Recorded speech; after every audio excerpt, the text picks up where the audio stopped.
Hello guys, welcome back to SWS Boxing.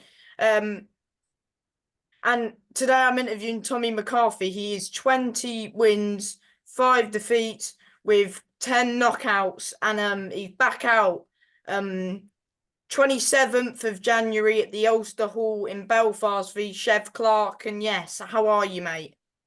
Yeah, I'm all good. We just finished a sparring session just now and finished with a ice bath and a sauna, so I'm just nice and relaxed at the minute. Mm-hmm. So I had you on before you fought Renus Prozov, and you beat him 78-74 on points. Yeah, that was when was that, about a year ago? Mm-hmm.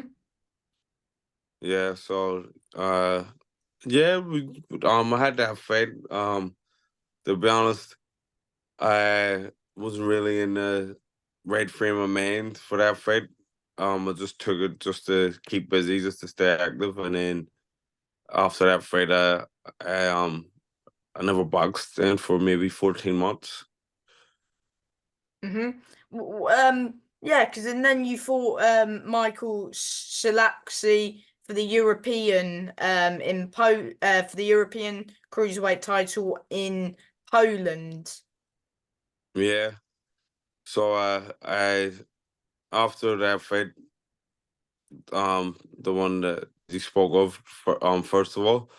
So I had like a period. I just took a break away from boxing, and then I originally signed the fight for the world title against Gulamarian, and about 2 or 3 weeks before the fight was scheduled to happen, he had a dispute with his management team, so the whole show got pulled, and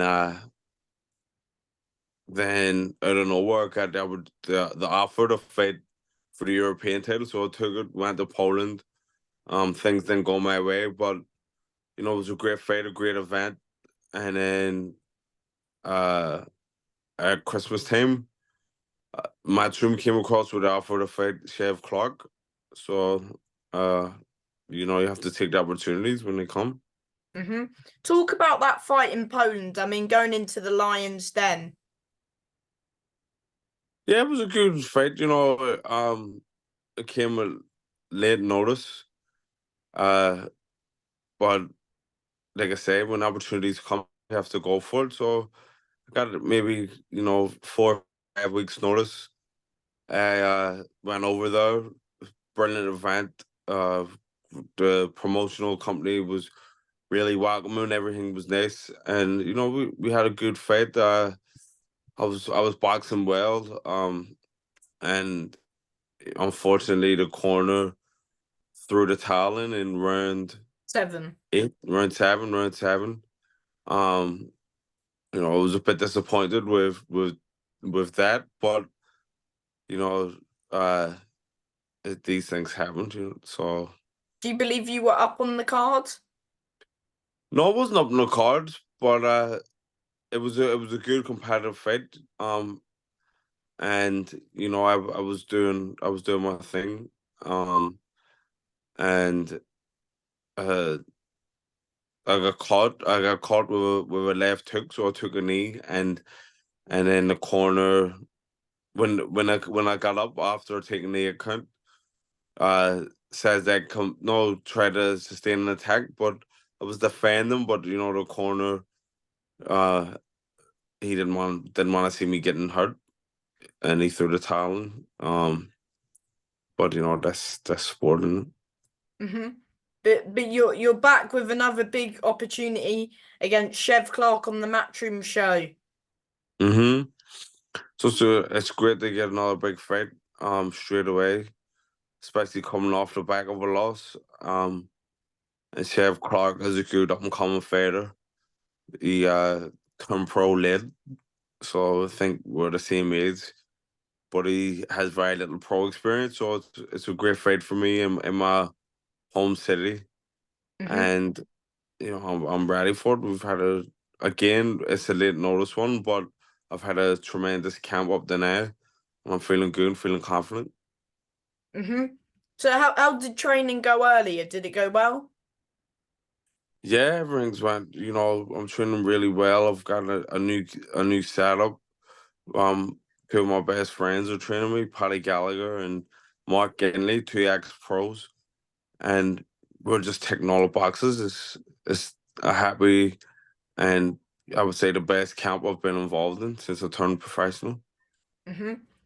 Does it give you like extra motivation than like if you win this, then you're in line for a British title? To be honest, the British title is not um a thing in my mind. Chev Clarke has a good ranking in the world, so uh, the big Chev Clarke will get me back. I've been teetering on the fringes of the world scene for the Mm. last lot of years, so this will put me back into the rankings.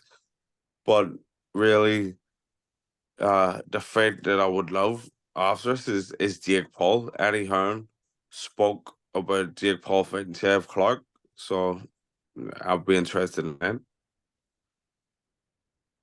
So if everything goes well against Chev, you want to fight Jake?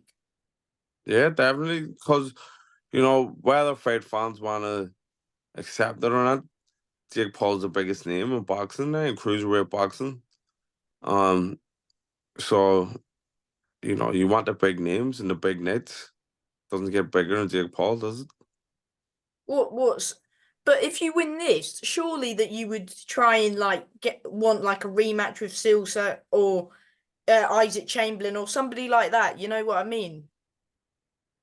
Yeah, any one of them. Listen. Anyone who's any big fights out there, I want. I'm just saying, the biggest fight out there in my division is Jake Paul. But like you say, any of the champions, just anyone can get it. I don't care who it is. Hmm. Um, what are you expecting from Chev? Of course, he's coming off. I think he beat Jameson, didn't he, last time out? I'm not sure to be honest. But I'm just expecting a good, a tough fight. I'm ready for a good hard 10 rounds. And he's well schooled, obviously, an Olympian, strong. I'm ready for it. I'm ready for what he brings. Of course, of course. Do you study your opponents like before you go to fight them? I used to, but um, sometimes it can go against you because you start worrying more about what they're gonna do instead of focusing on what you need to do. So the last couple of years, I've stopped watching my opponents, but in terms of Chev, I was actually at his last fight. I was sitting ringside, and obviously didn't know I'd be fighting him, but I've watched a bit of him over the years, so I know what I'm in for. Hmm. Do you think your experience, of course, you've been the 10 round distance, the 12 round distance, and you've got experience. Do you think your experience will play a factor in this fight? Almost definitely. Like I say, I'm very confident about this fight.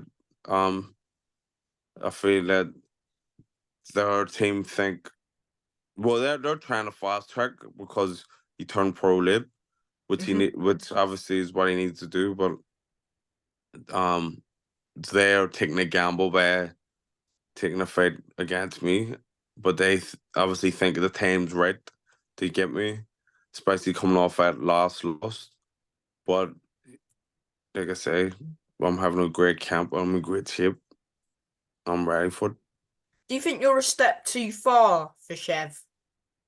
Most definitely. Do you think you'll knock him out, or the usual saying, if the knockout's there, it's a bonus? Yeah. Like you say, it's the usual saying, but if you go looking for a knockout, you'll never find it. But I know I could definitely have the power. If I catch him with a right shot, I can definitely knock him out. And if I find it, if it's there, if the opportunity's there, I'll be taking it. What can fans expect from you? Just expect a McCarthy win. Slick boxing, sharp shooting. And have you got a message to the fans who are going to come out and support you? Fred fans, the because of the change of the venue, I think there's going to be a lot of Belfast Fred fans left disappointed because it's a less capacity. But keep supporting, keep getting behind the local fighters, and make sure you check out Whiskey and White podcast. And do you feel like you're the fight to watch on the show? Hmm. Do you feel Say it again. I said, do you feel like you're going to steal the show? You're going to be the one to steal the show. Yeah, this is my show. I'm taking over the whole thing. Like I said, people think they're catching me on a sled and I'm coming off a loss, but this is my time to shine. Do you feel like you're gonna upset the odds? Do you feel like people are writing you off in a way? Some people, some people, um, but I don't care because I know what I am gonna do. And before I let you go, do you want to thank managers, anybody?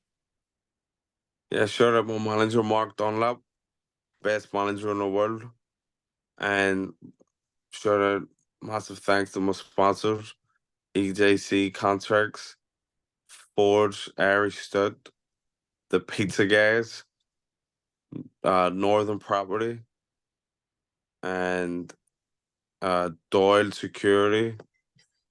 I'm missing a couple of people. Yeah.